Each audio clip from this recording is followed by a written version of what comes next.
kan fi comportement koto idon andi potto ko hanka jimmal e foi den andi dew wulay hande bela jango ko wota kongu taga do moƴƴa wota kongu taga parce que koto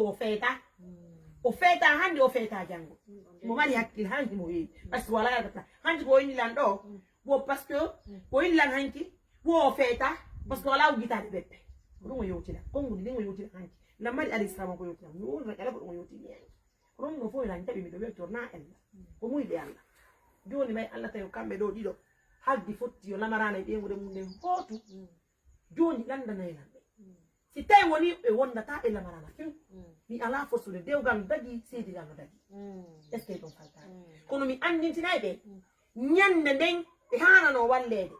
goto innanno fala jombande koto baylo si hande temedere inni jombane koto baylo ko ɓay hande hewti o faami dewgal noon a wata jombude hande goɗɗo raɗoɗamo janggo wona ɗum woni dewgal e foyɗe ngandi ko ɗum woni dewgal ka wona wala dawa ka na wala dawa de ka sa ari ko rumirgo wona wala dawa ka wona ɗum woni dewgal sa jombi debbo a dankoto ɓeygu ma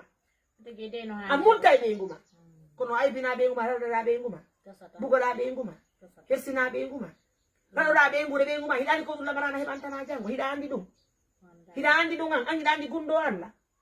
anna gundo Allah ka kono aybina ɓeygu ma raɗoɗa ɓeygu ma joni ko onon e maɓɓe jeeɗi min ko sabu mi woni kam on faami ko onon e maɓɓe jeeɗi kono hande miɗo lonti bandira e makko ɓen kanko silan kankade lamarana ko ɓay komi miññirawo ma yewtuɗa lanni fof nani miɗo weltani Allah weltani si tawi woni ko fi Allah mi golliri mi nisata hammi maya par ce que ko ɓeni ɗon ka koto wam a wona e koto hañani ƴetteni ɗi yewtuɗa lanni miɗo yallani Allah naɓe subhanahu wa taala o nde jonni Allah ɗum ɗon de kelɗa kottan ko Allah mi jonni ko Allah hande kala ko heɓude Allah mi jonni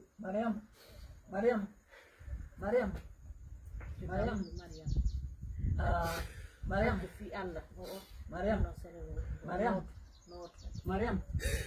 Mariam accana haɓɓertoro ko wadduɗen ko nani a nani accuɗo maram nani Mariama accam fi Allah accirno mi kan ko ɗum ɗo woni sustata wullu few mi ka a wullay to wullinaɗo fi Allah accu a nani innu yo yafanoma ber ko waɗi accamo fi Allah e nelaɗo anani Mariam fi Allah yaafowa goɗɗo ko heɓi o ko hakkunejo yaafo fi Allah e nelaɗo anani yaafo fi Allah e nelaɗo ɗum ɗon o milan desidi desidankela minna desi mi maayi wallahi ono watta ka yaafo anani yaafo Mariam ñande kala o filitima yottano haqqe nani min siɗande nde ɗuma nikke ko hoore nde ɗumono to nani iɗa andi ɗen weldi ha andi te fayno ko fottuɗen ko tara o okkoɗa men komin ñaama naɓuɗami ha ko suudu mo min yooti ɗon Mariama andi anno Mariama ɓernde ma ɓe no ɗuuɗi ka iri ɗo si min yaafo accana min siɗannanden immike immike mi accana Allah accanami haqqe nan accana nan ɓaydankoɗa ɓeygu mo okkana o accana nan ɓaydankoɗa ɓeygu mo okkana o ɓeno wonnoɗaɗa nawni ko lamanana ɓettiniɗo falama ko ɓeyguɗo lamanana nen foppiniɗo falama mi inni accana ko wadduɗen ko nan accana fatan mbayla nan yiɗi lamanana wonday nan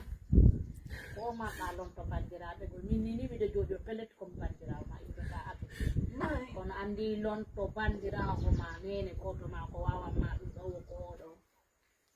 andi ɗum ka ay nane ko ɗum yonnoma yewtude ka accunan anani accunan yaye ya jaari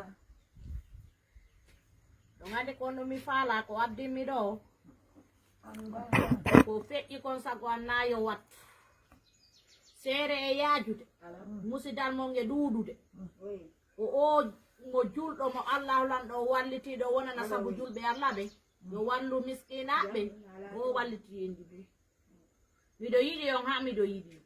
kono haynde wotere mi rondaki ñamete kam fi hari on tampi mi adda ha ɗo mi jonna on ka o rar mi arata ɗo ko juldere heɓi juldere addatanmi ɗo ka si wiye ɗum ɗon si lutti so yehu haka dambugal assalamu aleykum goɗɗum mi okkora on ka ɗon andi ɗum ɗon fof ko honɗum addi ɗum oɗo ari ha hewti yiiri on ɗe gite mo o jooɗike o tambitike mo hande hino ka wonɗon ɗo miɗo woywa nangue e hoore miɗon jaldi sam so o torike on o jeeji on o yehi o jombani kota mbaylo ar wonda e ɓeygu mum ka nder suudu ɗo wonda e famille makko on ɗo ɗum na ko sattino ko balɗe ɗiɗi harano on na yano won